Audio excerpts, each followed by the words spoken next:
Buen día a todos, buenas tardes, también nos están viendo de muchos lugares. Bienvenidos a la actividad de hoy en la Asociación Psicoanalítica Argentina. Organizamos esta actividad con la Secretaría Científica y la Comisión Directiva que llamamos En Diálogo, para ser más precisos, #En Diálogo, para estar acorde a los tiempos actuales. Es una invitación al diálogo, como lo propone también nuestra gestión, y hoy nuestro invitado es Andrés Raskowski.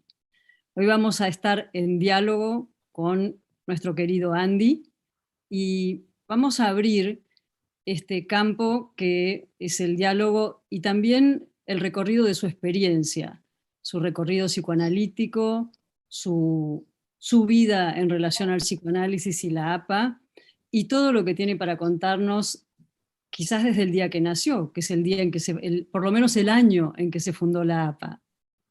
A partir de eso, hay muchas cosas que nuestros colegas interlocutores que nos acompañan van a seguir preguntando y vamos a iniciar el diálogo.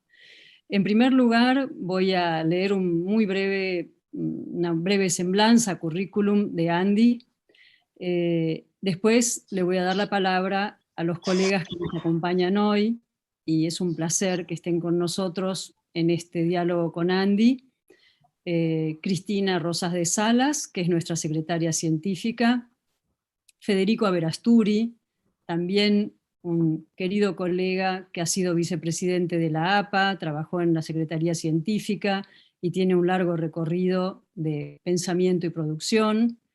Y Abel Feinstein, también expresidente de la Asociación Psicoanalítica Argentina, ex miembro del board de la IPA y una presencia fundamental en nuestro mundo psicoanalítico de la APA e internacional también.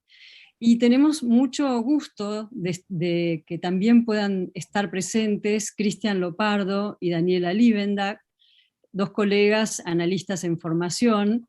Nos parece interesante que al participar de este diálogo con Andrés Raskowski, seguramente hay cosas que no están escritas en ninguna historia del psicoanálisis y que quizás, si no son habladas aquí, no sean habladas nunca. Así que es una oportunidad única.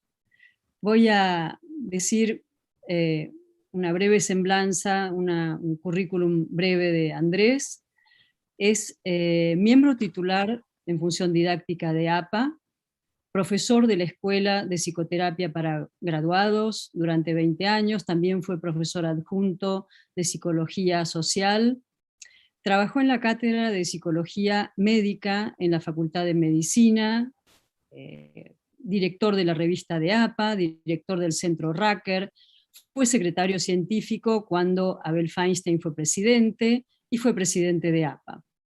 Trabajó en el Centro de Asistencia a Suicidas en California e invitado por las Naciones Unidas en New York, disertó sobre violencia.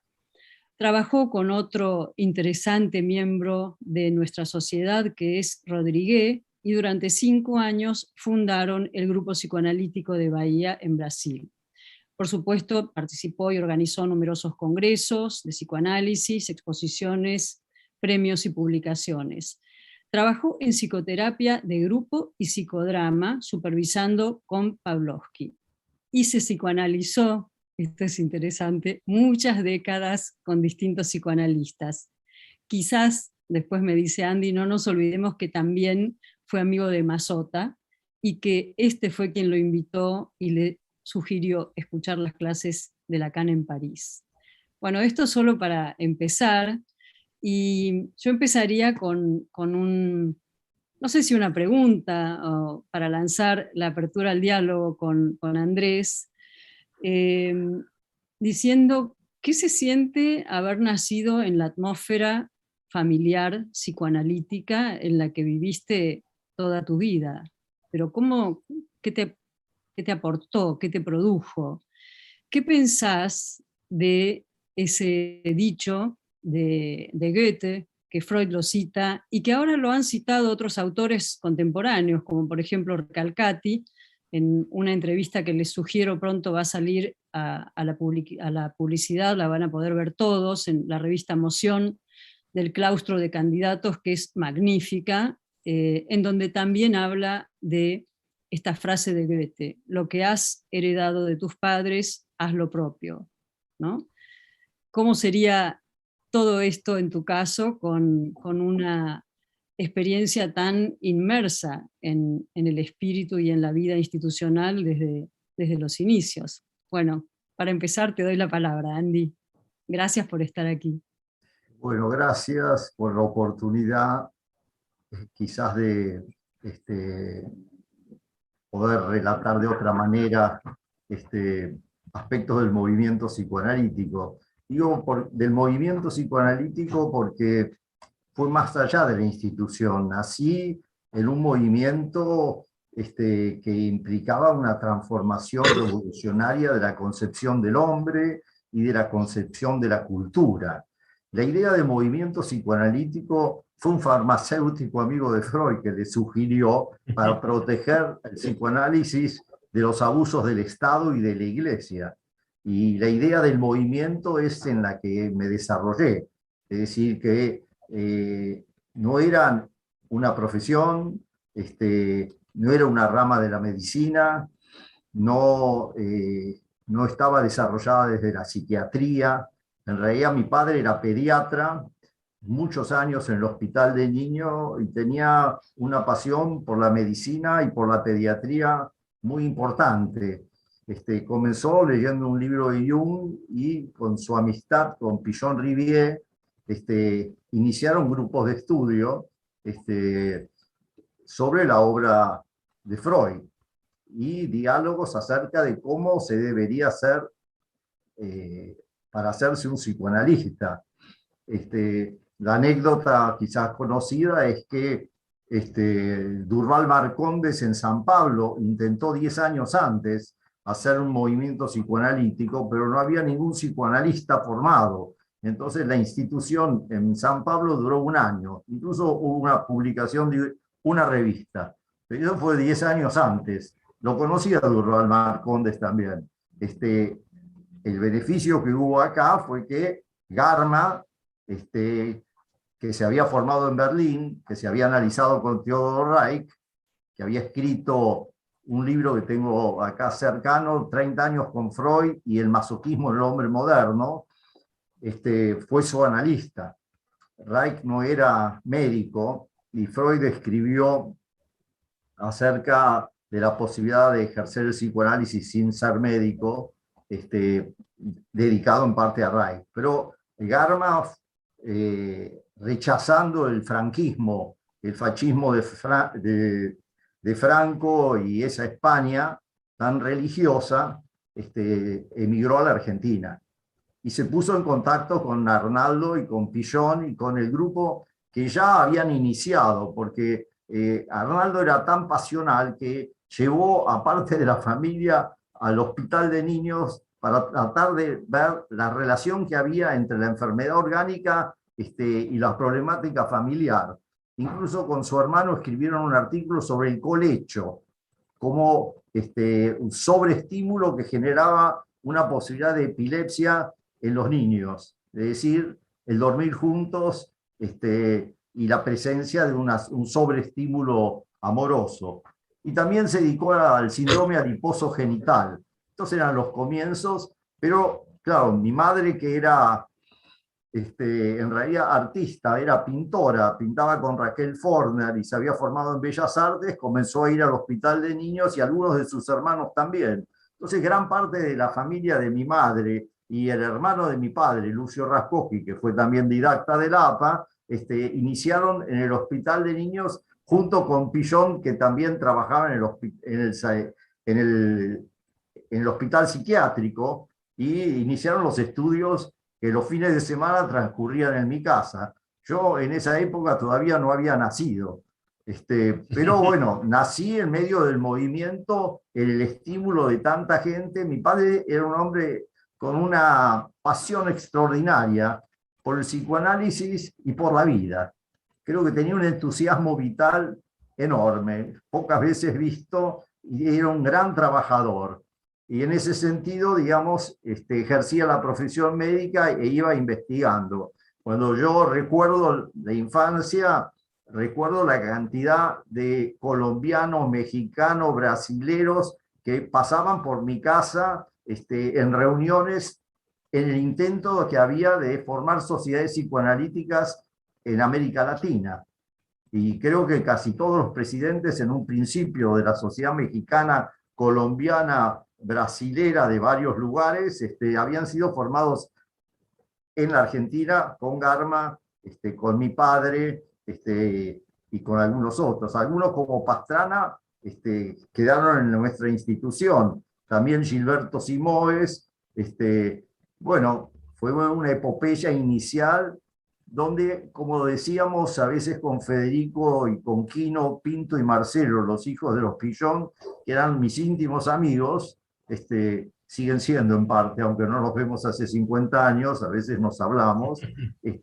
Era una infancia diferente, éramos Andy, distintos. preguntémosle a Federico a ver cómo vivió contigo esa etapa compartida, ¿no? Esa amistad también con Quino, esas reuniones, ¿dónde estaban? ¿Cómo miraban esa escena? ¿Qué pasaba? Fede, ¿qué recordás o qué te gustaría comentar con Andy de esos tiempos? Yo creo que él se acuerda, lo mismo que yo, que las reuniones eran en la casa de los Pillón, en Santa Fe, Uruguay, Santa Fe 1379, y ahí nos reuníamos. Yo soy un poco mayor que Andy, creo que 10 años o algo así, porque nací en 1939. Lo recuerdo escuchando lo que decía Andy, recuerdo que tenía una gran admiración yo por Arnaldo, que tenía, además de una capacidad cultural muy importante, una inteligencia y una autonomía de pensamiento, que creo que no lo pensaría dos veces. Creo que Andrés no solamente lo tiene él también, sino que lo ha superado en parte. Por eso admiro en él no solamente la capacidad de saber, sino la capacidad de liderazgo que tiene de una manera tan natural. Yo diría que con Andrés y con los tres primos que él dijo, somos casi familia. Y me ha alegrado mucho cuando en alguna oportunidad de un futuro no tan lejano, me invitó para ser su vicepresidente en su gestión, y la he pasado muy bien. No solamente he admirado a Arnaldo, sino que lo admiro a Andrés. Gracias, Fede. Qué interesante lo que decís de la autonomía de pensamiento, ¿no? Y de la fuerza de pensamiento de Arnaldo, que identifica, creo, como un vector, una línea de fuerza del psicoanálisis en APA y del movimiento psicoanalítico, ¿no? Que dio lugar a toda esta sucesión de movimientos con cambios y enriquecimientos, ¿no? Además, creo que lo dijo. Llamar movimiento psicoanalítico no es cualquier cosa, porque creo que prácticamente todas las sociedades de Latinoamérica encontraron su fuente en el análisis con personas que habían formado nuestros primeros pioneros. Y así fue como se crearon las distintas sociedades. De modo que es un movimiento que implicó casi realmente el psicoanálisis en toda Latinoamérica. Bueno, era en medio de la Segunda Guerra Mundial y donde el nazismo avanzaba sobre el mundo. Es decir, cuando Mary Langer emigró también con cierta formación, creo que no la había completado, de Berlín, se instaló en Concepción del Uruguay, al año siguiente vino para acá, huía del nazismo. Lo mismo pasó con Racker. Es decir, que estaba partido el mundo con la amenaza del dominio nazi y de la exterminación de la cultura y de los judíos. Y en ese sentido, digamos, también Pillón era un hombre de izquierda y mi padre era también un simpatizante, es decir, que siempre estuvo presente que el movimiento psicoanalítico y el psicoanálisis tenía un compromiso con una ética de la libertad. Parte del desarrollo de la cura creo que tenía que ver con la segunda tópica, y las dependencias del yo, y el psicoanálisis luchaba contra los rituales sociales, con muchas de las, cuestionaba las normas, era un ente cuestionador. En ese sentido, nosotros como chicos con Federico y los Pillón y Juanjo Goldenberg también, teníamos un acompañamiento y una mirada crítica sobre lo social. Mi padre Así es. criticaba la pediatría y el maltrato a la infancia, criticaba la educación escolar y la forma de castigo, cuestionaba la religión, creo que era un punto central para Garma también, creo que porque venía de una España muy religiosa, creo que tenía una confrontación y un análisis crítico de del porvenir de esa ilusión o de ese delirio colectivo que era la religión. Creo que esto fue también puntos importantes dentro de lo que era el movimiento psicoanalítico. Por supuesto, esto derivó a la larga en la teorización de mi padre con respecto al maltrato y al filicidio, a la matanza de los hijos, que fue otra de las instituciones que creó. En contra totalmente de la circuncisión, por ejemplo, me salvé. Este, Qué interesante lo que cuentan, ¿no? Porque no solo una mirada aguda, una inteligencia realmente muy cultivada y muy ubicada en la clínica y en lo social, pero esa crítica de la que vos hablás se transforma en conceptualizaciones, en trabajo clínico y en una difusión de algo novedoso que es la prevención, que hacía también el psicoanálisis en aquella época, en boca de tu padre y de otros colegas, ¿no? lo más importante era la prevención, porque la cura era siempre difícil. Creo que eso lo podemos subrayar. La cura psicoanalítica es difícil y lo importantísimo era la prevención. En ese sentido, es decir, la protección a la infancia fue algo central. Creo que quizás una pareja de padres que se quieren, que trabajan juntos, y el liderazgo de un padre que está satisfecho con la vida es una garantía de salud mental, ¿no?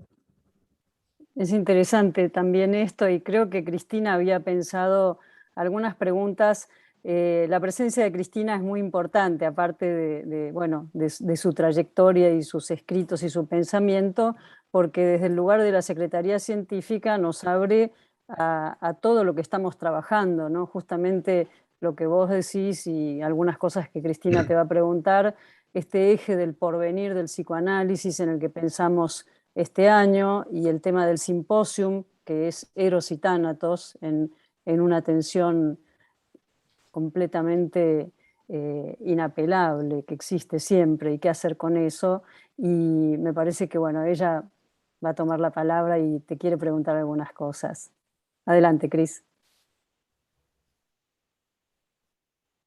Bueno, yo había pensado preguntas, te las voy a hacer, Andrés, pero la verdad que escuchándote, quiero decirte que le encontré sentido a esto que originariamente fue una idea de Gabriela, que primero compartimos con Federico y ahora con vos. Y es eh, sentirme parte de una historia. Yo no tuve la suerte, digamos, que ustedes tuvieron de estar tan desde el comienzo.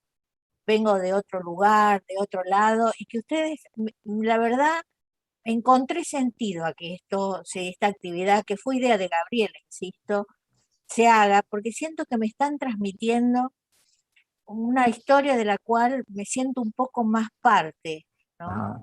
Y en esa historia, la verdad, Andrés, me impresionaron tres nombres que vos dijiste como al pasar. Rodríguez, Pavlovsky y, me estoy olvidando, y Mazota. Yo digo, wow, qué movimiento, ¿no?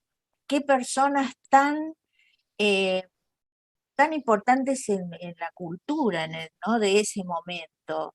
La verdad que para mí Rodríguez siempre fue alguien como, sin conocerlo, más que leerlo, fue alguien como enigmático. Entonces me gustaría que, si podés, nos cuentes un poco de estos personajes también que conformaron eso que vos llamás el movimiento psicoanalítico. Eso por un lado. Ahora voy a la pregunta que tenía pensada.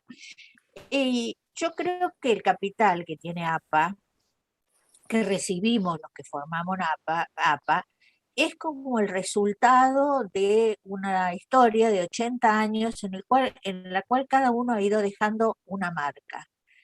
Entonces me gustaría preguntarte,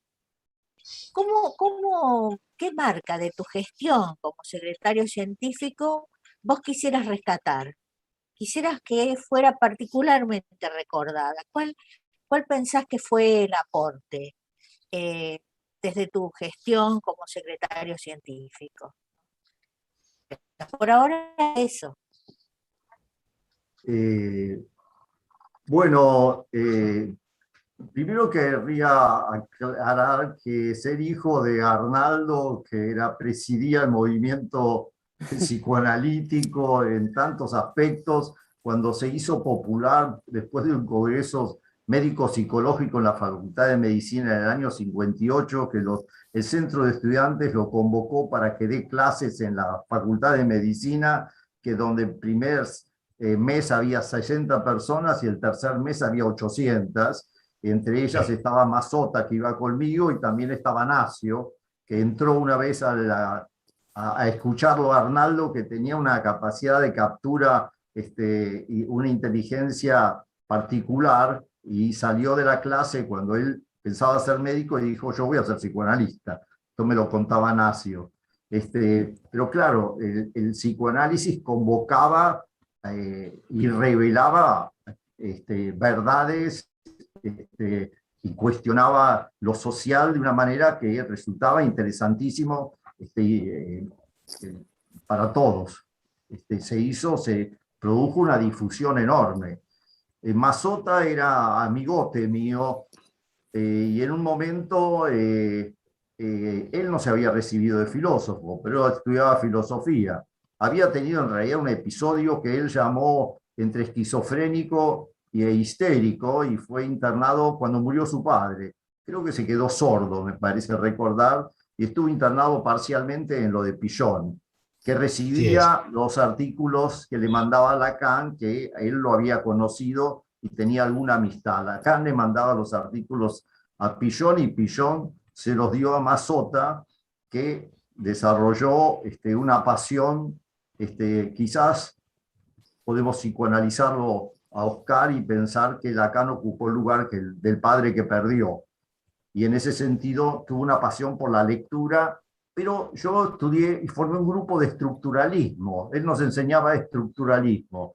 Y era un particular personaje porque el grupo era el sábado de la mañana y él tenía las fiestas, teníamos todas las fiestas el viernes a la noche. Él venía sin dormir, tomaba un café y seguía enseñándonos estructuralismo. Era esa bohemia pasional de aquella época. Estaba Aslan también en el grupo, y estaba Salvareza, y poco a poco, bueno, me llamó la atención. Tenía una quinta que yo tenía, o que tengo, en el Tigre, con su sobrino, a pescar. Y a la noche estudiábamos. Yo estudiaba Melanie Klein, era época de la escuela inglesa, y él estudiaba este tipo desconocido de quién era. Pero bueno, era su formación, su lectura, sus múltiples lecturas de filosofía. Tenía una cultura filosófica importante, y bueno, y tenía esta pasión por este señor, que me dijo que tenía que ir a verlo. Yo justo iba a París y me dijo: tenés que ir a verlo. Y bueno, era Lacan. Acá era medio desconocido, y al menos en la APA creo que solamente Willy estaba leyéndolo también. Estoy hablando del año, no sé, 70 y algo. Y bueno, Oscar, que vendía retazos de tela para sobrevivir, me lo encontré al año siguiente y le dije: ¿qué haces, Oscar, tanto tiempo? Y doy clases de Lacan, me dijo. Ajá. ¿Y tenés gente? y tengo 300 alumnos, me dijo. Cosa que me produjo una sorpresa enorme. Bueno, yo lo había ido a ver a Lacan a raíz de lo que me había dicho Oscar, lo fui a escuchar a la Sorbonne, mi francés es de turista, pero tenía a mi amigo Córdoba, que es francés, y entonces tratábamos de entender. Pero Lacan, esto era el año 78, Lacan entró vestido con un tapado de oso polar, subió al estrado, hizo una serie de dibujos, matemas, que eran muy difíciles de comprender. Tuvo 15 minutos y dijo no me sale y se retiró. Ahora leía en el libro sobre Lacan de, bueno, no me acuerdo el nombre, que ya en ese momento Lacan estaba con muchas dificultades mentales. Había hecho una especie de Alzheimer o de circunstancias difíciles y las sesiones se habían acortado mucho y las clases duraban 10-15 minutos también. No estaba en su mejor momento. Pero igual me interesó mucho sus escritos. Yo venía de ser hijo de un liderazgo psicoanalítico, pero cuestionado desde mí. Yo creo que lo que me salvaba era que Arnaldo era un libre pensador y lo que menos quería era que yo fuese un fan de él, porque había muchos seguidores y muchos adoradores. Yo, por el contrario, mantenía mi distancia y si bien Garma y Arnaldo representaban el freudismo, había una línea kleiniana muy importante que se había desarrollado y la institución tenía una conducción más bien hacia una línea inglesa. Había venido Bion, me interesó mucho Bion, yo era el traductor de Bion, también había traducido sus conferencias en Inglaterra en un congreso que había habido antes de un congreso en Copenhague, el precongreso didáctico era en Inglaterra. Ahí la conocía Ana Freud, cosa que, bueno, en ese momento, o hoy mismo diría, bueno, la conocía Ana Freud, mi padre me lo presentó a Winnicott, lo traducía, o era el intérprete de Bion, y cuando vino Bion acá, me encargaron que fuese yo su edecán, el que lo conducía. El contacto con Bion fue particularmente importante para mí, me gustó mucho su libre pensamiento y su forma de encarar. Pero bueno, claro, era una formación pluralista ya dentro de mi cabeza. Entre Arnaldo, Bion, me analizaba con Garma, que era lo opuesto a Grinberg, con quien yo supervisaba. Supervisaba con Grinberg, que tenía un encuadre rígido y era muy severo. Hubo un deslizamiento moralista dentro de nuestra institución, me parece, que acompañó un poco el movimiento kleiniano, y había una crítica a Garma y a mi padre y al grupo por ser demasiado liberales, tanto en el encuadre como en el desarrollo del psicoanálisis.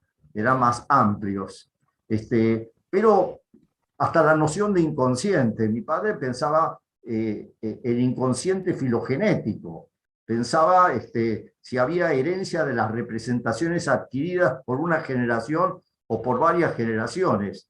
No era el deseo en ese sentido, sino se hablaba de instintos y pulsiones.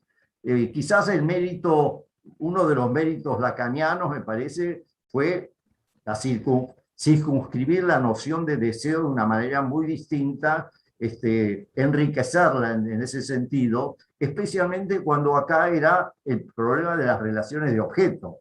Es decir, que el movimiento kleiniano había puesto un énfasis en las relaciones de objeto y en la calidad del vínculo, el encuadre, la constancia, y cuando vino Meltzer, opuesto totalmente, digamos, cuando vino Meltzer, marcó que él usaba el mismo saco. Las sesiones eran el mismo horario todos los días, trataba de esconder el coche para que no hubiese nada personal del analista, cosa imposible. No quería poner cuadros en el consultorio para que no delatase nada de su personalidad. Pero claro, 5 años más tarde mi padre lo vio en Inglaterra y Meltzer le dijo que, bueno, que había estado con una neurosis obsesiva grave porque había muerto su padre 6 meses antes de que viniese a Buenos Aires. Bueno, estas son situaciones de las intimidades psicoanalíticas que, bueno, que quizás años después uno puede relatar. Tanto lo de Mazota, que fue, bueno, un desarrollo muy importante, me ayudó en ese sentido, Lacan, me gustó mucho muchas de las contribuciones lacanianas, pero tengo mi salvedad con respecto al tiempo de las sesiones, al acortamiento, y algo peligroso para nuestra práctica es la idealización, ¿no? La idealización transferencial excesiva y aquellos que se quieren constituir en profetas, ¿no? Profetas psicoanalíticos, que los hay con un abuso de narcisismo y anhelo de poder. Mi padre disfrutaba mucho de la difusión, pero era amplio y generoso en ese sentido. Eso es un término muy fuerte en esta época, ¿no, Andy? Pavlovsky, voy para Pavlovsky, pensando Bueno. en la formación que me impactó, porque psicoterapia de grupo que fue necesario en el centro de salud donde trabajé con Kalina, porque había una demanda de psicoanálisis que no se podía resolver si no fuese agrupando adolescentes. Y la psicoterapia de grupo me hizo comprender de otro modo también la problemática psíquica del adolescente y el psicodrama y el compromiso emocional, que es distinto a la distancia que uno tiene como analista. El compromiso en el psicodrama y en las experiencias grupales me enriquecieron mucho. Y en ese sentido, Tato, que se había analizado con mi madre a los 16 años, y después hizo el didáctico con mi padre cuando fue mayor. Y tengo otra anécdota. Cuando mi madre tenía 95 años y todavía trabajaba, ya estaba en sus últimos trabajos, la llamó Tato para pedirle una sesión. Y entonces Tato fue cuando mi madre tenía 95 años y se había comenzado a analizar a los 16, y tuvo 2 o 3 sesiones y le dijo, ahora siento que terminé mi análisis. Tato también, con Tato, bueno, trabajé con Kesselman en la Facultad de Medicina y con los tíos, porque era el tío Enrique, no era Pichón Rivière, era el tío Enrique, la tía Negra, que era Arminda, la tía Rebe, Álvarez de Toledo. En esa época eran todos los tíos, como Federico, ¿no? Bueno, de Federico eran verdaderamente los tíos, los míos eran supuestos. Es interesante lo que vas contando en relación también a lo que dice Cristina, ¿no? Que es abrir para todos nosotros el espesor de la historia y en la que todos somos partícipes a partir de estos encuentros, ¿no? Que tienen un espesor particular de la experiencia, de la anécdota, del relato, y de algunas conceptualizaciones fuertes que aparecen en tu discurso permanentemente, ¿no? Eso es la implicancia del trabajo en grupo, en lo social y muchas cosas más, ¿no? Sí, sí. Me parece que eso es fundamental. Y bueno, algunas preguntas que quedaron ahí, Cristina, Las seguramente nociones van a sobre seguir. inconsciente eran distintas, es decir, la escuela inglesa implicaba una ruptura epistémica con Freud, lo mismo que Lacan, es decir, el estructuralismo, el inconsciente de Lacan tiene poco que ver con el inconsciente de Freud o de Garma, con quien me analicé. Se había analizado mi padre, se había analizado mi madre y me analicé yo cuando tenía 18 años con Garma y hice la carrera con Garma. Era difícil esa situación, era difícil. Garma pudo contener mi transferencia negativa con mucha energía o con mucha capacidad de comprenderlo, pero obviamente tenía limitaciones contratransferenciales frente a mi conflictiva con él, desplazada de mi conflictiva con Arnaldo, pero lo pudimos, pareciera, tramitar. Yo no fui un alumno de Arnaldo. Estuve también en la oposición y en la oposición con Garma, porque si supervisaba con Grinberg, que era totalmente rígido y kleiniano, las estrategias de Garma y las interpretaciones que iban más por el lado de la libertad y en relación con Eros, las de la escuela inglesa era puro transferencia y de transferencia negativa, la envidia y la destructividad. De una manera que a veces hace unos años, cuando Abel trajo el material de Echegoyen, que trabajaba exclusivamente en la transferencia negativa toda la sesión, me impactó mucho una radical diferencia, ¿no? Andy, lo que Yo lo decís es analicé con tan, Ulloa. sí, bueno, son todos, cada frase que traes es una apertura para seguir interrogando y dialogando, ¿no? Lo que es notable también, escuchándote, es como el pluralismo estuvo antes de que se produzca el movimiento pluralista y de que se instale la currícula y lo que nos caracteriza, digamos, en la parte curricular. Pero esto que vos describís de la supervisión y el análisis hace esta combinatoria que es lo que me parece que tiene como particular riqueza y sigue teniendo nuestra asociación psicoanalítica. Escúchame, lo citaste a Abel, que está aquí con nosotros y es un gusto, que fue presidente, ya lo dije, vos fuiste su secretario científico, Fede también estuvo... Y su amigo, y su amigo. Y su amigo. Fede estuvo en la Secretaría Científica Técnica con vos, creo, también, y bueno, estuvieron todos participando cerca de las gestiones y de la amistad y de un mundo interesantísimo que abre un montón de cuestiones y de intersecciones.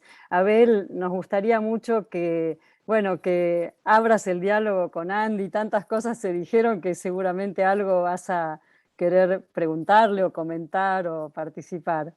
Bueno, primero que nada agradecerte, Gaby, por la invitación, a Gaby, Cristina, a poder estar acá.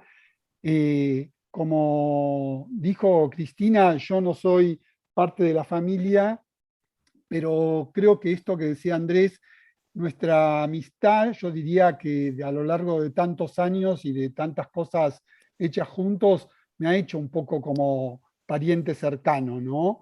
De toda esta gente que es amiga de Andrés, digamos, de Luis Córdoba, de Hito Calina, gente que extrañamos como Susana Ferrer o Carlos Mario Aslan, digamos, creo que son todas personas que de alguna manera han tenido una presencia importante en mi vida afectiva y profesional y creo que tienen que ver mucho con Andrés y quizá en los últimos años también junto con Federico, gente que extrañamos como Eduardo Ajejas o Elsa Cartolano, que hemos compartido esa amistad a lo largo de los años. Andrés citó a Nacio, ¿no? Que Nacio dice que no se puede ser analista sin una afiliación, ¿no? Pero a mí me gusta complementar eso con lo que dice Caes, que uno nace en una familia, pero tiene que nacer de la familia, algo de lo que Andrés contaba respecto de él y Arnaldo, ¿no? O sea, que creo que todos nosotros tenemos nuestra familia psicoanalítica en toda esta gente que, digamos, tiene tanto que ver con la historia de la APA. Están también los papás, digamos, de Gabriela, Néstor, Raquel, gente con la cual nos hemos formado y hemos hecho una larga trayectoria institucional y se han transformado en una especie de familia de la cual creo que, como dijo Andrés, es importante que podamos salir y cada uno ha hecho sus recorridos, ¿no? A mí me gustaría focalizar ahora, ya que se habló un poco del tema de los orígenes del movimiento, en dos cosas que hizo Andrés que para mí son muy significativas en relación con problemas actuales. Uno es el tema del suicidio, que justamente leí que se promulgó, se reglamentó la ley de prevención del suicidio, que tardó 7 años en reglamentarse, ¿no? Que era una ley del 2000, digamos, 15 y recién ahora se pudo reglamentar. Y que me parece que es un tema que tenemos poco trabajado entre nosotros. Creo que hay pocos psicoanalistas que se han dedicado a eso porque, bueno, obviamente es un tema que es muy doloroso y que nos ha tocado de cerca a muchos de nosotros, digamos, incluso con colegas y familiares, digamos, y amigos. Y entonces me parece que la posibilidad que tuvo Andrés de introducir el tema del suicidio en nuestro comercio asociativo por su experiencia en Estados Unidos, creo que es algo importante. El artículo este de La Nación decía que una persona de cada 40 segundos se suicida en el mundo, ¿no? Y que en la Argentina se suicidan 10 por cada 100.000 personas por año. O sea, son cifras que uno, digamos, a veces pierde la dimensión de la importancia que tiene este fenómeno y que quizá Andrés puede hacer algún comentario al respecto, que tiene que ver también con algo que hablamos hoy a la mañana, que es el tema de nuestra cultura, de nuestra humanidad contemporánea, y qué perspectiva tiene Andrés respecto de nuestra... Hoy a la mañana en el trabajo de Agustina discutíamos el tema de la adolescencia y de la destructividad, digamos, y de la confrontación generacional, pero bueno, me gustaría si puede decir algo al respecto. Y por último, teniendo en cuenta que están Cristian y Daniel acá, con Gabriela participamos hace poco de un hermoso libro que se llama Dear Candidate, que son cartas a candidatos, ¿no? Donde analistas de experiencia escribimos algo dirigido a un candidato anónimo. Y quería sumarlo a Andrés a esa convocatoria informalmente y preguntarle qué le diría él, qué le escribiría él a un candidato hoy en día, digamos, en relación a qué podría transmitir o aconsejar a un candidato anónimo, y ya que tenemos a Cristian y a Daniel acá que lo van a poder transmitir. Gracias Sí, otra vez. son temas fuertes, ¿no? Me hizo acordar que el primer seminario que dio Garma cuando se fundó, se instaló en la institución, fue más allá del principio del placer, hablando de la destructividad del hombre. En ese sentido, digamos, el tema del suicidio, la destructividad y el escepticismo de Freud con respecto a la empresa civilizadora, creo que son temas que las instituciones y el movimiento psicoanalítico debería tomar muy en cuenta. En la Argentina hay alrededor de 2.600, 2.700 homicidios anuales y hay alrededor de 10.000 suicidios. Es decir, que la proporción entre homicidios y suicidios es notable. Hay 3 o 4 veces más suicidios que homicidios, y esto, digamos, en las notas oficiales, porque sabemos, por ejemplo, en la institución en la que trabajé en Estados Unidos, se hacía una investigación que llamaban un diagnóstico, una autopsia psicológica sobre los choques de automóviles de aquellos que iban manejando solos. Entonces hacían una consulta con los psiquiatras que habrían sido consultados por estas personas que se mataban en la ruta manejando solas, y investigaban que el 60% de las personas que chocaban manejando solas habían hecho consultas por depresión en los últimos 6 meses. Y de ese modo evaluaban el nivel de suicidio posible, inconsciente o semiconsciente de estas personas. Es decir, que el tema del suicidio era muy central, a tal punto que era un servicio telefónico. Yo tenía que responder con una guía puntuando si había sido el llamado telefónico para auxilio del suicidio, si había sido una fecha aniversario de algo, si había muerto algún pariente, si era un drogadicto, si consumía drogas, si estaba en tratamiento, y de ese modo se iba evaluando la posibilidad del suicidio inmediato, porque si la posibilidad estaba entre 9 y 10, había un botón rojo que uno apretaba e inmediatamente la central mandaba a la policía, que llegaba en 2 o 3 minutos al lugar. Lo interesante para mí fue que la primera consulta que tuve era una mujer que no parecía demasiado grave, pero había muerto su marido y no tenía razones para vivir. Bueno, yo charlé con mi buen inglés porque habíamos emigrado de chicos de mi infancia a Estados Unidos. Tenía un buen inglés y bueno, y la traté, y a los 15 minutos la mujer quedó satisfecha, la derivé a un servicio psiquiátrico y terminé. Y fui a hablar con el staff. Y el staff me dijo, bueno, estuvo bien, pero no sirve. ¿Por qué? Y porque se acumularon muchos llamados telefónicos, así que uno tiene que, 5 minutos puede trabajar. En 5 minutos hay que resolverlo, porque si no, es inútil, porque uno puede resolver en 15, pero las otras 3 o 4 personas se quedaron sin asistencia. Ese era el nivel, es el nivel de amenaza suicida y de destructividad. Se suicidan 1 millón de personas por año en el mundo, es lo que sabemos. Sabemos que los medios de comunicación intentan bloquear, o los aparatos ideológicos del Estado intentan bloquear la catástrofe humanitaria que transcurre el mundo y nuestro propio país, que debe haber habido un incremento de suicidios importante en la pandemia y en estas crisis económicas tan brutales. Nuestro país tiene un nivel de suicidios de alrededor de 11 o 12 oficialmente por cada 100.000 habitantes, similar a los países de Europa. Los países menos desarrollados tienen menos niveles de suicidio, la mitad. Los países de Medio Oriente tienen pocos niveles de suicidio. En la medida en que incrementa el nivel económico, es decir, que hay más estrés y más esfuerzo, se incrementan los niveles de suicidio, especialmente en los países nórdicos, donde el estilo de vida es distinto. Pero también tenemos que pensar en la destructividad del hombre. Tengo un libro que se llama El Libro Negro de la Humanidad, que va relatando las distintas guerras que han ocurrido desde que se puede registrar. Hay 500 millones de muertos en guerras, todos jóvenes. A mi padre condenaría por que las guerras mueren los jóvenes y en la paz mueren los viejos. Es decir, que hay una gerontocracia que manda por anhelos de poder a los jóvenes a la guerra.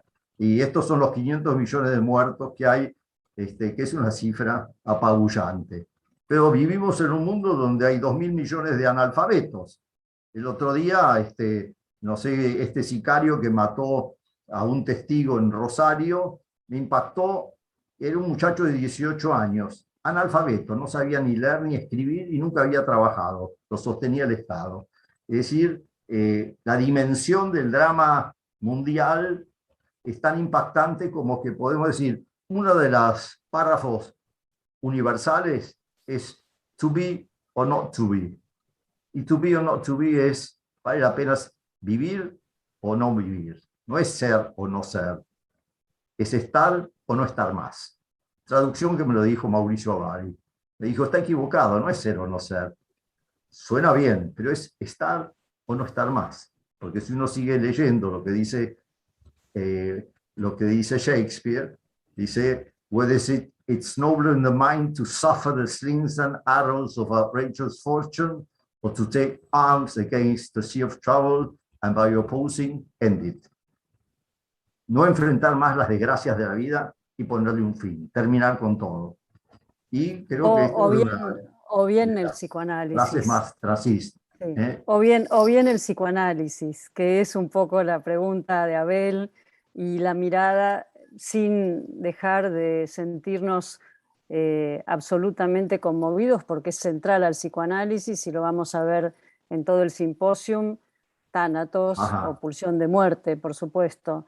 Pero también está Eros y el presente y el futuro como ligadura, como proyecto. Y creo que la pregunta de Abel con la de Cristina y Fede, están los dos colegas en formación, apuntan a, en este estado de cosas y con esta cuestión tan tremenda que estás describiendo y que todos compartimos en relación a vivir en la pandemia, y a un mundo que más allá de la pandemia también tiene una dimensión de destructividad anterior, incluso a la pandemia, sabemos, las guerras y todo lo que... Es uno de los motivos por los cuales el psicoanálisis es tan necesario, imprescindible, y creo que tiene grandes... la humanidad tiene necesidad de ese espacio de elaboración psíquica de las situaciones traumáticas infantiles que no han podido digerirse.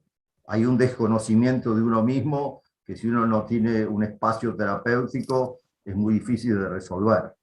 Perdón, ¿No? Gaby, Andrés. Sí, No, hace unas semanas Cristian me invitaba para hablar con los candidatos sobre lazos institucionales, ¿no?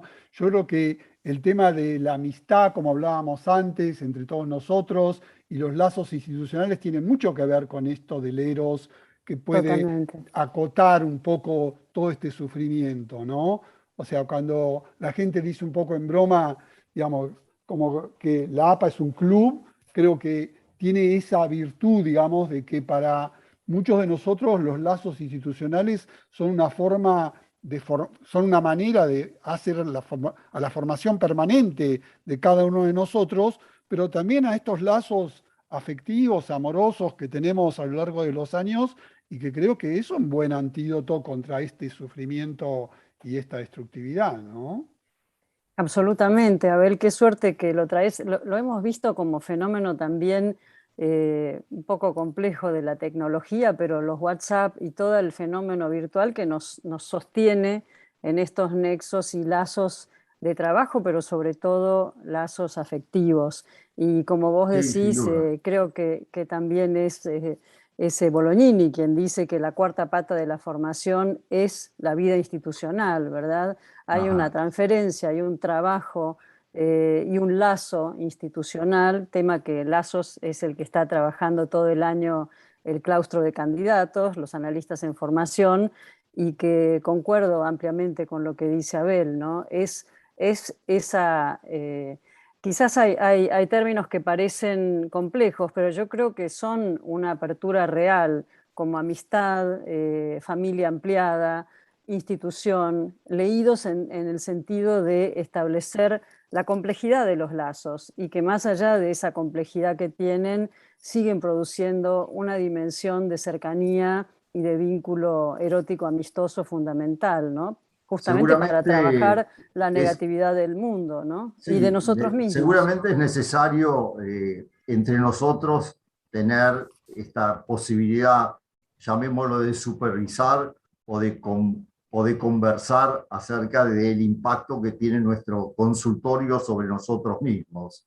Pero Acá viene la indudablemente pregunta, sí, el Andy, la espacio pregunta de Abel. terapéutico crea un Mm, vínculo tan particular, mm, una relación inédita que no se tiene y una formación yoica que no se da ni con amigos ni con familiares. La relación analítica, ese espacio, el campo terapéutico analítico crea una situación inédita para todos mm, nosotros. sí. Una Y la, experiencia que me impactó mucho este verano es que me llamaron dos pacientes de los grupos de adolescentes. Uno me llamó desde Estados Unidos y me dijo, mira, no sé si te acordás de mí. Me acordé inmediatamente. Hace 44 años yo estaba en el grupo con vos y vos me dijiste tal y tal cosa, y estaba Luis Córdoba también, me acuerdo, porque era coterapia, y vos me dijiste tal cosa y tal otra, y yo traté de analizarme, me dijo, pero el vínculo que nosotros teníamos no lo pude reproducir, ni en mis mm, terapias, que eran un poco conductistas, me dijo, en Estados Unidos o en Centroamérica. Me impactó mucho. Lo curioso fue que a los 15 días me llamó otra persona de Costa Rica y me dijo, ¿te acordás que yo estaba en un grupo hace 40 años? Y ahora soy terapeuta, soy psicoanalista en Costa Rica. Y bueno, y esta semana o la semana anterior me llamó otro muchacho, un músico conocido, que me dijo, ¿te acordás? Yo estaba hace 40 años, ¿no? Y no, esa calidad de vínculo, donde resonó en mí y me emociona indudablemente también, no se tiene si no es en un espacio terapéutico de esta índole. Entonces, querido candidato, como dice Abel, Dear Candidate, como es el libro que vamos a intentar hacer la edición en español desde APA Editorial, les podemos dar la palabra también a los colegas para que después se intercambien con vos. ¿Qué les dirías a los candidatos, a los analistas en formación, como dice Abel, o qué te quieren preguntar ellos quizás para ver ese intercambio ahora? ¿Qué les parece? ¿Quieren decir algo ustedes, Cristian, Dani? y después Andy les dice, o viceversa. Me faltó Emilio Rodríguez y los candidatos. Sí, te faltó eso. De Pero los candidatos diría, el pluralismo es imprescindible. Ninguna teoría da cuenta de la totalidad. La realidad es mucho más compleja que nuestras teorías.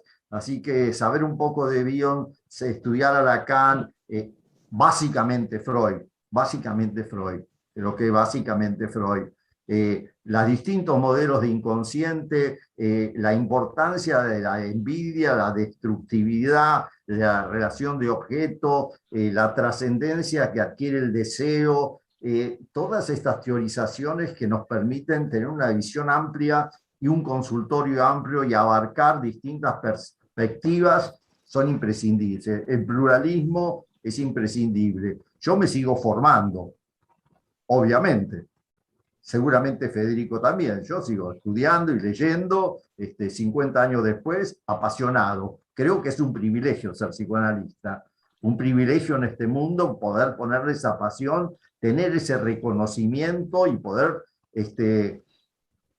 lograr que la televisión sea aburrida al lado de lo que nosotros vivimos cotidianamente, penetrando en las capacidades amorosas, en las capacidades de desarrollo y de creatividad de nuestros analizandos, colegas, y en estas relaciones que, bueno, tenemos ahora el privilegio de poder trabajar por teléfono, con sus limitaciones, tema del cual también habría que hacer un simposio. Yo te podría hacer unas preguntas, Andrés. Adelante, sí, Cristian. Ok, bueno, primero, por supuesto, hay muchísimas felicitaciones y agradecimientos por la actividad y te mandan muchos saludos, Andrés, a través del canal de APA de YouTube. Nada, la verdad que es un lujazo poder escucharte. Cualquier cosa que uno te nombra, tenés una historia, fuiste testigo de un montón de momentos súper interesantes y nada, como dijeron, como dijo Cristina, como decía Abel, uno te escucha y también se va sintiendo parte de una institución y de una historia. Te voy a hacer dos preguntas así como breves para que puedas contarnos. La primera, una vez te escuché decir algo que conociste a otro francés, un filósofo, no quiero decirlo, no quiero decir el nombre para que puedas contarlo vos, que también me parecía como muy interesante y curiosa la historia. Y otra es que vos formaste parte de Documento, ¿no? O de Plataforma. ¿Cómo fue esa época? ¿Cómo fue ese momento donde se tensaron los vínculos, como lo traía Abel? Si podés contarnos algo de eso, de esa época. No sé, Dani, Sí, creo que vos tenés, pero porque Daniela tiene unas preguntas de Facebook, Dani, ¿querés traerlas? Bueno, pero o preferís luego porque si no me contestar olvido. esto y después Bueno. Sí, yo formé parte de Documento, es decir, dentro de la institución había como un cuestionamiento a la necesidad de una mayor participación en las ideologías y en la política nacional.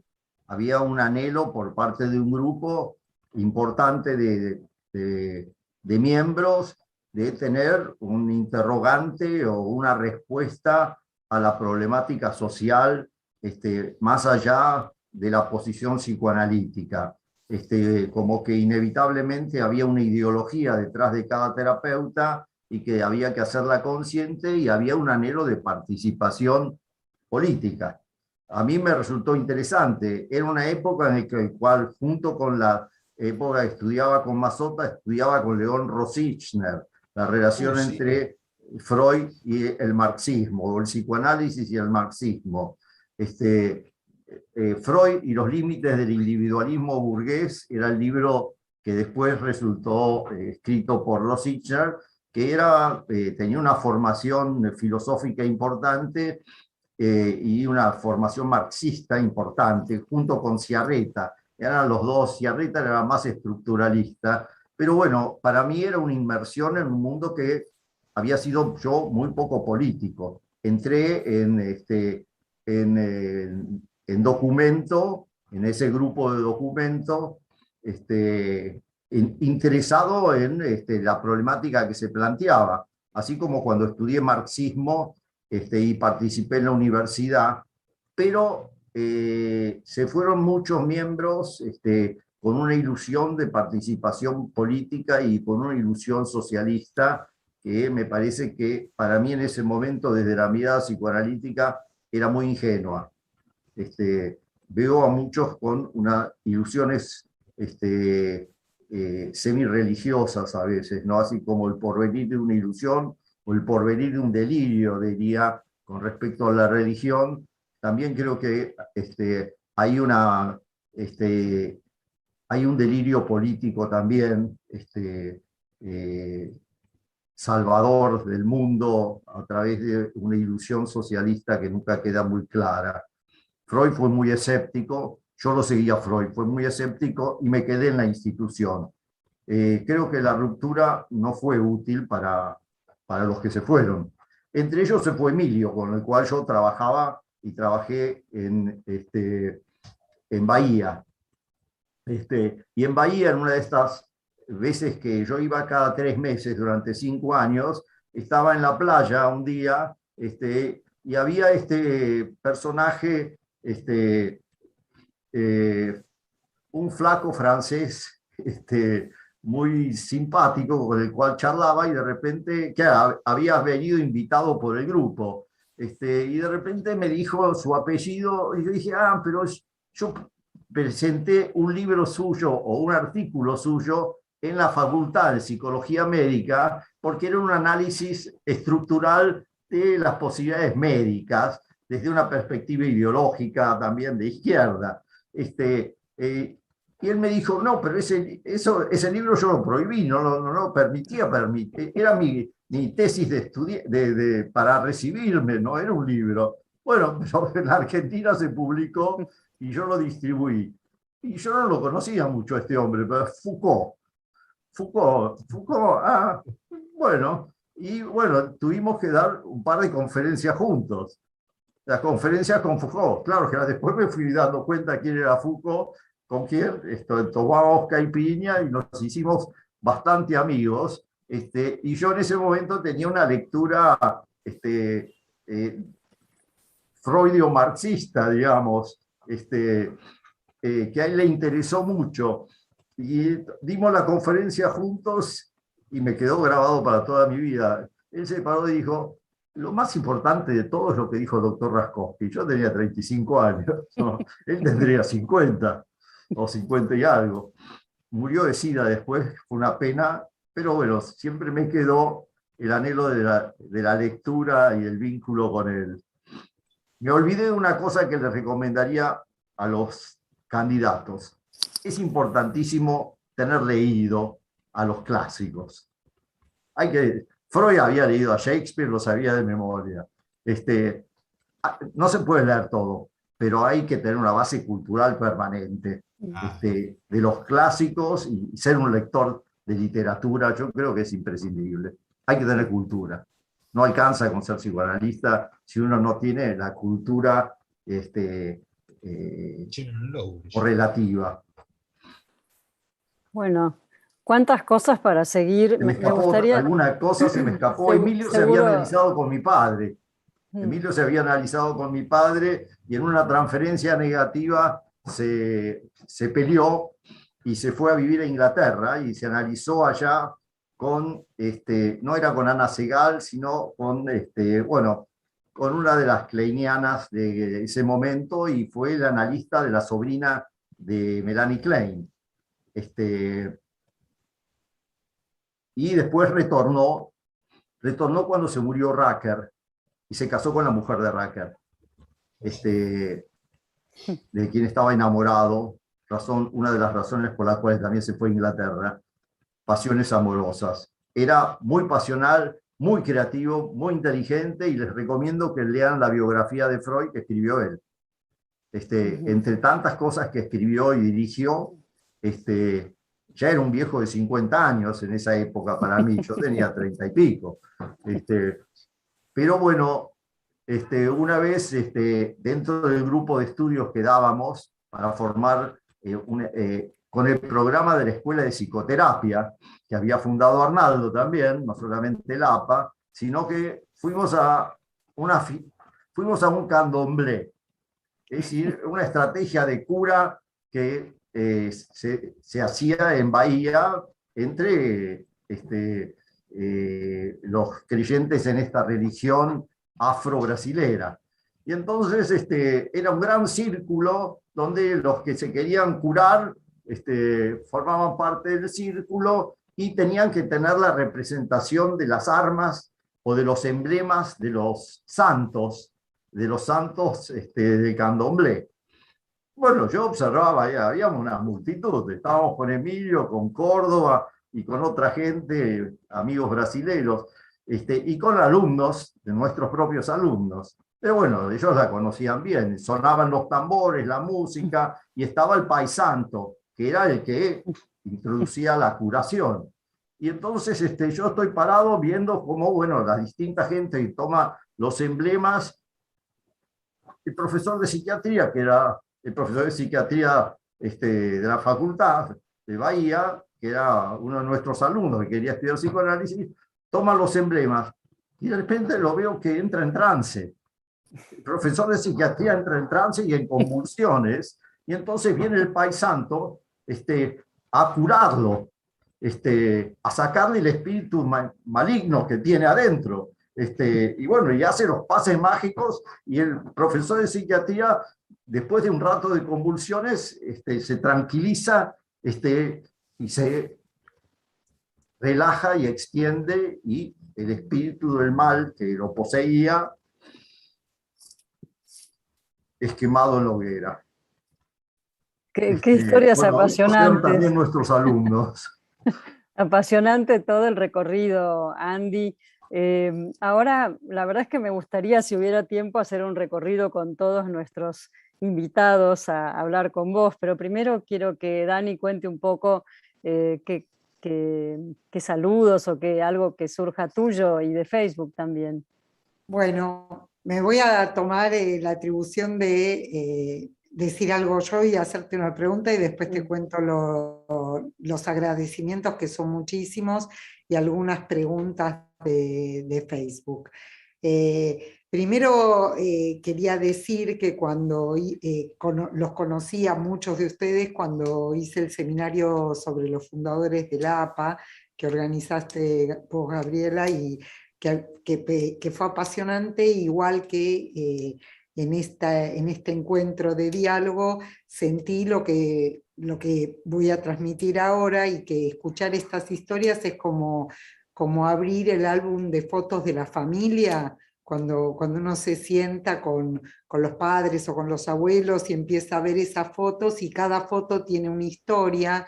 Y entonces lo sentí en ese momento y lo vuelvo a sentir ahora, que APA, en lugar de quedar como una institución, que por supuesto lo es, se transforma en lo que es realmente una institución, que son lazos interpersonales, son fantasías, son sueños, son proyectos, son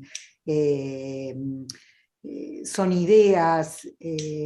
Bueno, es una institución de personas, no es una institución, es la historia de los sujetos que la componen, y por supuesto que arman esa historia. Así que siempre para mí es como muy emocionante, y me quedo con las palabras del último seminario que dictó Granelli, en la que tuve la suerte de participar, y que siempre decía que APA era una gran familia donde él se encontraba con sus hermanos elegidos, ¿no?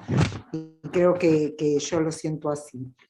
Y con respecto a las preguntas, tenía varias, pero me voy a inclinar por esta, que dice así: ¿qué valores e ideas que han sostenido los fundadores de la APA, y que vos y bueno, muchos de los que están acá lo percibieron en ese momento más como una vivencia, o como fantasías y sueños que escuchaban de sus padres o de sus tíos, sienten que persisten y cuáles les gustaría, o cuáles, Andrés, según tu mirada, te gustaría que tuviera más fuerza o que persistiera aún más. ¿Qué valores? Sí, valores, sueños, ideas, ¿no? Y creo que el compromiso con la libertad y el cuestionamiento de los rituales y normas de la cultura persiste. Me parece que me podría analizar con muchos de ustedes yo todavía, y creo que aprendería mucho. Tengo confianza en la formación que damos o que dan. Tengo mucha confianza y creo que marca una diferencia enorme haberse analizado suficientemente o mucho. Yo me analizaba 4 veces por semana con Garma, me analizaba 3 veces por semana con Ulloa, me analizaba 3 veces por semana con Janine Pouget, que fueron mis análisis prolongados. Creo que tuve 10 años por lo menos con cada uno. Hasta Cristian me preguntaba sobre la anécdota que tenía con la muerte de Arnaldo, porque con Janine, que fue mi último análisis, ella me dijo, me parece que vos temés que se muera tu padre y que por eso te mantenés en el análisis, porque ya han transcurrido 10 años. Y le dije, sí, tenés razón, era octubre, noviembre, mira, no voy a terminar el mes que viene, termino después de las vacaciones. Fin de marzo no, porque recién había comenzado, termino fin de abril. Fin de abril, el 31 de abril termino. Y bueno, le hice una trampa porque estuve hasta ese día y ese día se murió mi padre. Es decir, la interpretación de ella fue premonitoria, de inconsciente a inconsciente. Ese era otro tema que a Freud le gustaba, el ocultismo. Arnaldo creía mucho en la transmisión de inconsciente a inconsciente. La dimensión del inconsciente era vastísima, creía mucho en la transmisión filogenética y en la herencia de representaciones y en la relación transferencial contra transferencial inconsciente, como esta experiencia que tuve que me impactó. Llegué a la última sesión, le dije, Arnaldo se muere hoy. Y los dos recordábamos lo que había pasado 6 meses atrás. Con respecto a los valores que se mantienen, creo que hace una diferencia enorme haberse analizado con capacidad regresiva en un diván que hacer sesiones breves sobre las cuales creo que se hace una psicoterapia conductista, donde no hay asociación libre, y me parece que, bueno, son distorsiones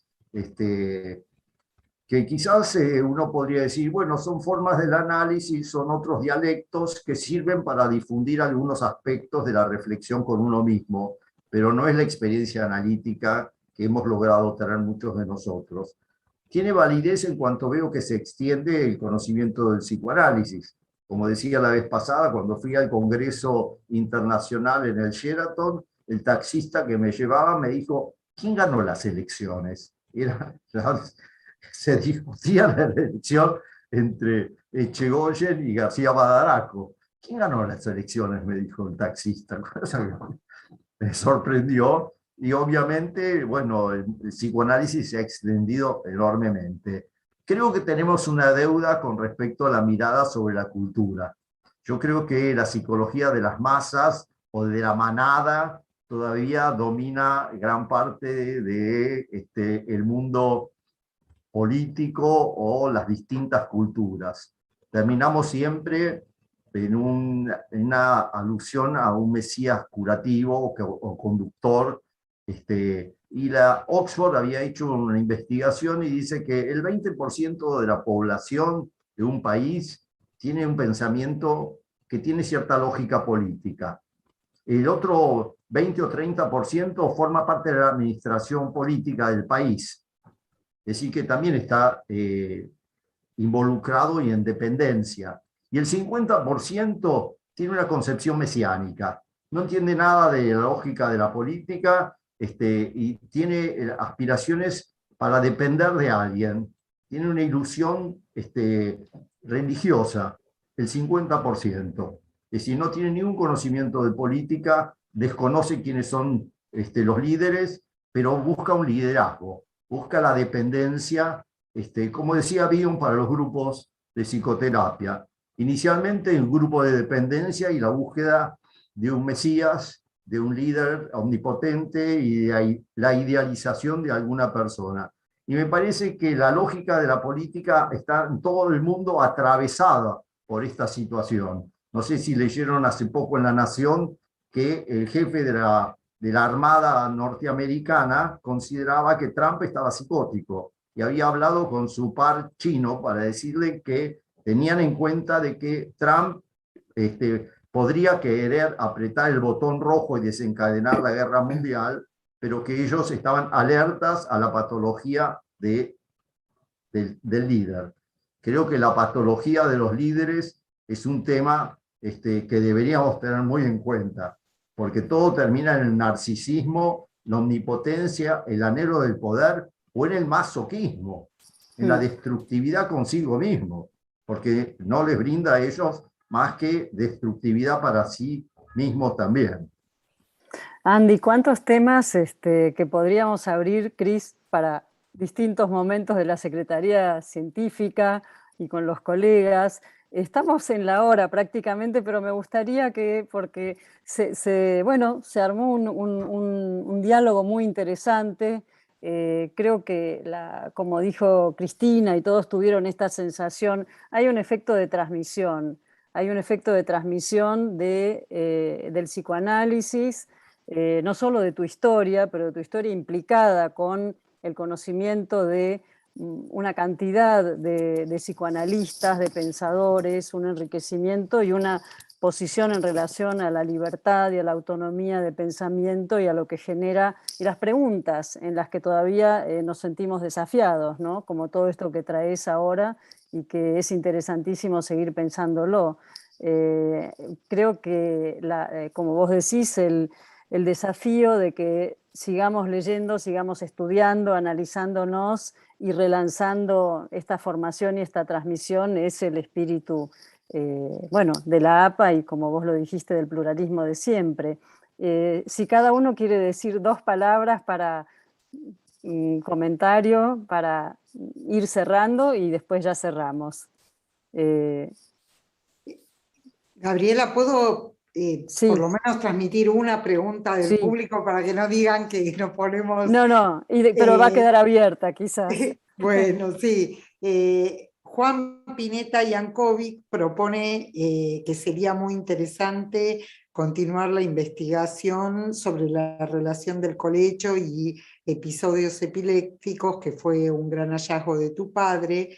Y Jorge Eduardo Catelli te pide que cuentes sobre una fotografía familiar de Pichon Rivière en la que Federico y vos, Andrés, están arriba de un elefante. Bueno, y cerramos con eso, ¿te parece? Algo que digas en relación a esa foto que están Federico y vos arriba de un elefante, sobre hombros de gigantes. Sí, era otro zoológico. Era otro zoológico y uno podía dar una vuelta al elefante en el zoológico. Estoy con los Pichon, con Quino y con Pinto, Joaquín y Enrique, Quino y Pinto.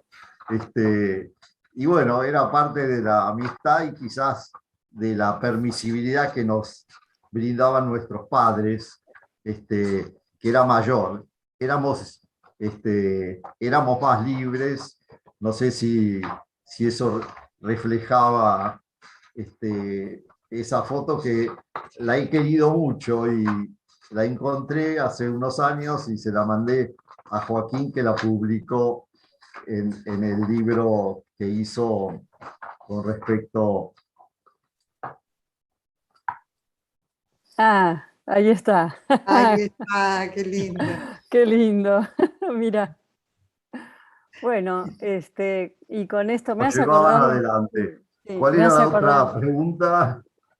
Bueno, una pregunta, pero la de Juan creo que merece un espacio aparte, porque así como la pregunta de Juan sobre los efectos del colecho y otras cuestiones más que abriste, creo que merecen un espacio aparte para seguir siendo debatidas, ¿no? Desde la cuestión de la La política y el problemática liderazgo. infantil Sí, temprana era un tema muy caro para mi padre, sí. Y creo que hay las una pregunta distintas fuerte, vicisitudes. sí, en relación, hay una pregunta fuerte en relación a qué pasa hoy con todo esto, si se mantiene, si se ha logrado una impregnación del espíritu de libertad y de la posibilidad de esta apertura, por supuesto con los límites necesarios, o quizás la sociedad nos ha vuelto de nuevo a un momento de mayor control de otra manera. Habría que pensarlo, ¿no? Como decía tu amigo Foucault, la sociedad de control. Habría que pensarlo, todo esto habría que pensarlo mucho y lo Da podemos para seguir. mucho en un país donde, bueno, ha habido una desestructuración muy importante y la pandemia ha afectado y nos ha confrontado con la muerte de una manera Sí, inesperada a todos. Veo los diálogos en general que bordean el tema de la muerte y a muchos se nos han ido mucha gente sí, querida, así es. de nuestra institución también. Sí. Este, También eh, les Como hacemos adenda a un tema, sí, quería sí. decirles que el margen de suicidios en las distintas profesiones es distinto. Los que tienen más suicidios de todos son los psiquiatras. Bueno, son varios mensajes importantes. También es un homenaje a los colegas que no están con nosotros por la pandemia o por otras razones. Y también es un homenaje y un legado para todos nosotros, para saber que somos parte de un recorrido que está viviente y que me gusta acordarme, hay una película muy linda de Andrés Di Tella sobre su recuerdo de Kamala, en la que lleva a su hijo a India y es tocado por un elefante en India, y parece que eso tenía que ver con algo del azar y de la fortuna. Nos vamos entonces quizás con ustedes en el elefante siendo tocados por la fortuna, y tal vez todos nosotros la fortuna de ser psicoanalistas, ¿no? La suerte o la Indudablemente, búsqueda o el sí. encuentro, y también abrámoslo un poco, la posibilidad para todos los que quieran formarse y ser o advenir o acceder a una formación psicoanalítica que tiene esta cuota de posibilidad de hacer algo con el azar y sentir que hay posibilidad, como dijo Abel, de un lazo que nos sostiene en el trabajo y en el afecto. Así que bueno, muchísimas gracias a todos, un aplauso para todos. Andy, muchas gracias. Gracias a Muchísimas ustedes. gracias y bueno, vamos a seguir adelante. Nos Muy vemos la grato recorrer próxima. la historia. Y el futuro, Y el lanzarla hacia el futuro. futuro y el presente. Muchas gracias. Nos vemos. Gracias, Gracias. buen día. Gracias. Hasta Gracias luego. a todos. Muchas gracias.